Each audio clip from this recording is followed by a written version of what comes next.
12:13 through 21. Someone in the crowd said to him, "Teacher, tell my brother to divide the family inheritance with me." But he said to him, "Friend, who sent me to be judge and arbitrator over you?" And he said to them, "Take care. Be on your guard against all kinds of greed, for one's life does not consist in the abundance of possessions." Then he told them a parable. The land of a rich man produced abundantly, and he thought to himself, "What shall I do, for I have no place to store my crops?" Then he said, "I will do this. I will pull down my barns and build bigger barns. And there I will store all my grain and my goods, and I will say to my soul, 'Soul, you have ample goods laid up for many years. Relax, eat, drink, and be merry.' But God said to him, 'You fool, this very night your life is being demanded of you, and the things you have prepared, whose will they be?' So it is with those who store up treasures for themselves, but are not rich towards God." The word of the Lord. Thanks be to God. Well, I am just so thrilled to be here with all of you. I see so many familiar faces, wonderful old friends, and family in the crowd, and I know there's no added pressure, I know, but it's such a blessing to be here.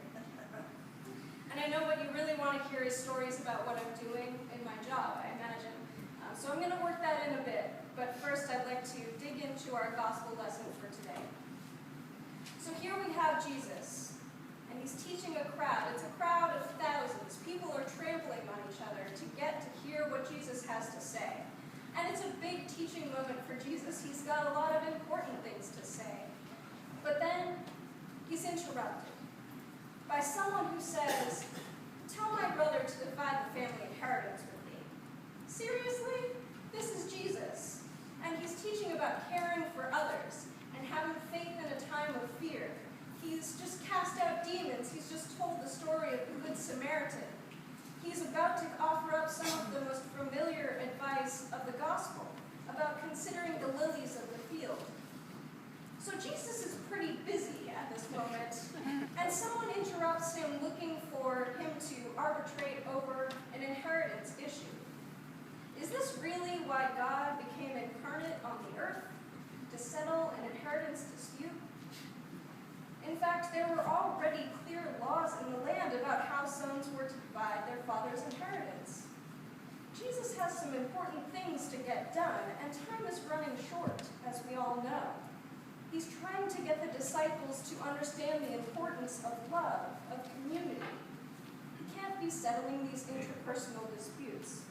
If I were Jesus, I think at this moment, this is when I would decide to flip some tables. Or actually, to be more honest, if I were Jesus in this situation, to be really honest, what I would probably do is to pull the brothers aside and have a mediation. And that's what I would do. And while he may get angry, Jesus doesn't dismiss this man in the crowd, nor does he solve the man's problems. Instead, he uses this interruption as a teachable moment. He tells the story of the rich fool. Now, the rich fool's problem isn't that he's rich. It's that he's greedy, and really, it's at the root of his greed is fear and a grasping after happiness. He's made a good crop, probably better than any in the previous years. He has more than he needs, but rather than seeing his ample surplus as a blessing, and possibly even a blessing to be shared, he sees his surplus as a challenge. Maybe when he was sowing his wheat, he was thinking, if I can just get that really good crop, I'll just sit back and relax and be happy.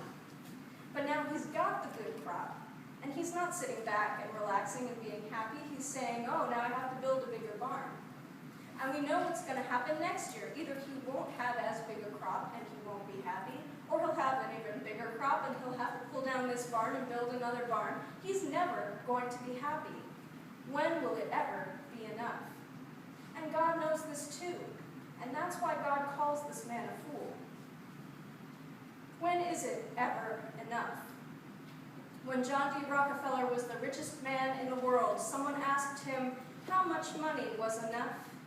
His response, just a little bit more. With this mentality of just a little bit more, will there ever be enough? Now, I'm not talking just about money here, and I don't think Jesus was either. Consider where we are today. We are so overcome with commercials and promotions and advertising that say to be happy and successful, we must be the wealthiest, the sexiest, the most knowledgeable, the most powerful, the most creative. We're driven to consume, and not just material things. The internet has turned my generation into information junkies because we want to be the most informed, the most up-to-date. The young people that I work with, many of them feel that if they haven't invented the next Facebook by the time they graduate from college, they're falling behind the curve. Look, I'm not saying that drive is a bad thing. Drive and passion and talent are all blessings from God.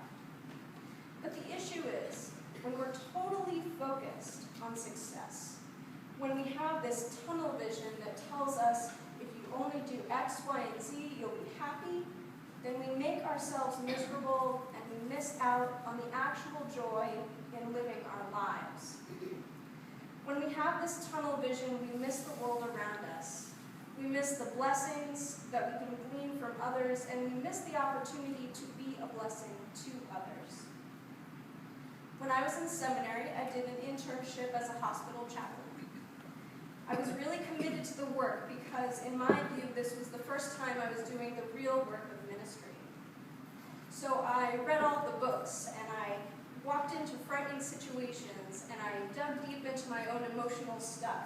I did all of those things that you're supposed to do. And while it was a challenge, I felt like I really stepped up. And then it was time for our mid-semester evaluations. The way this worked is we were a peer group, and so we were evaluated by our peers.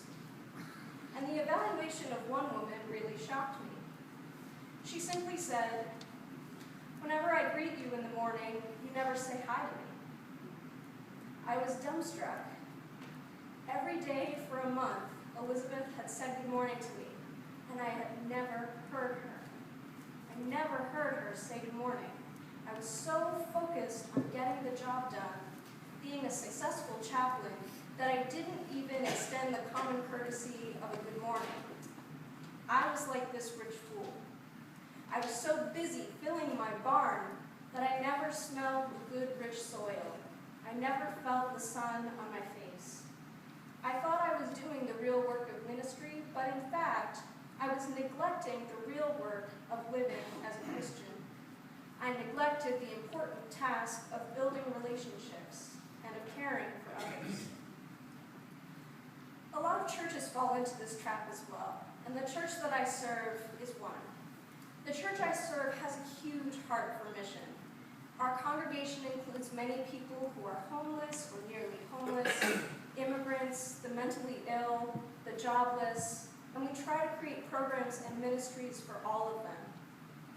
Not to mention our campus ministry, which is my main job, and we're situated on one of the most exciting campuses in the country where students, there's such a dynamic population. In my work, I organize retreats, I plan interfaith services, I lead Bible study, I carpool to service projects, I do PowerPoint for the contemporary worship. I could go on and on and on. It's an exciting and energizing place to do ministry, but sometimes we have to step back and say, are we really doing ministry, or are we just filling our barns with more programs and ministries? Are we really making the connections? Because there are days when I have so many things on my list that I may not greet the secretary, or I may not have time to have a good conversation with a student. And that's just the reverse of what I should be doing. So, and campus ministry suffers from this problem more so even than parish ministry for the most part because, we're trying to appeal to the young people. But what I've learned in my 2+ years on the job is that almost every time it's not the programs, it's not the flashy brochures, it's the conversations over a cup of coffee, or the smile and the good morning, that lead to a real relationship. So maybe living a Christian life is more about modeling than about adhering to a successful model. And this isn't just about being a Christian. If you want to work in an office where you're respected, don't go writing a memo about it. Show respect to your coworkers and to yourself. If you want to teach your son to be kind, don't yell at him about how he's being unkind. Treat him with kindness. And as Jesus did, if you want to teach your followers to show compassion for others and put value in matters of the heart rather than things that are of this earth, don't dismiss him because your time is too important. Tell him a parable and help him solve his own problem. In the earliest days of the church, the followers of Jesus were known as the people of the way. The people of the way followed Jesus, who is the way, the truth, and the life. And in this way, we follow Jesus, whose life, Jesus' life was Jesus' ministry. He was Christ, and as Christians, we're called to follow Jesus' way, those things he taught and lived in the Gospels.